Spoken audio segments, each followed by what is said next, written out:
এই গরমে একটু ঠান্ডা পেলেই শান্তি। তার আগে গেছিলাম ডাক্তারের কাছে। ডাক্তারবাবু প্রেসক্রিপশানে কী যে লিখেছেন আমাদের কম্পাউন্ডার কাকু কিছুই বুঝতে পারছেন না। এই দেখে তো শিলা দাসের পুরো মাথায় হাত পড়ে গেল। যাই হোক, ডাক্তারবাবুর কাছ থেকে জিজ্ঞাসা করে নিয়ে এসে সব কিছু বুঝিয়ে বললেন যে ওর দাঁতের ইনফেকশানটা এখনও কমেনি, আরও একবার আসতে হবে।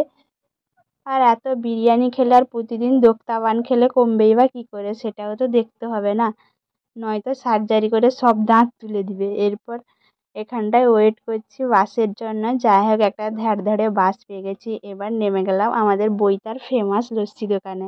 লস্যি দোকানে ভিডিওটা যদিও করতাম না, আমার একটা বন্ধু মহাকাল বলল যে ভিডিও করছিস, আমাদের বাঁটুদা এত ভালো লস্যি বানায়, ভিডিওটা কর। ওর জন্যই ভিডিওটা করা।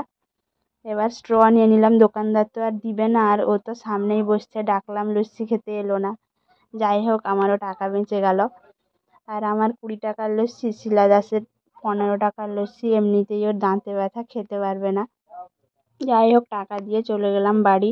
এখন আবার সাইকেল নিয়ে যেতে হবে এই রোদে, কি কষ্ট। এখন খেতে খেতে বাড়ি যাই। বাই।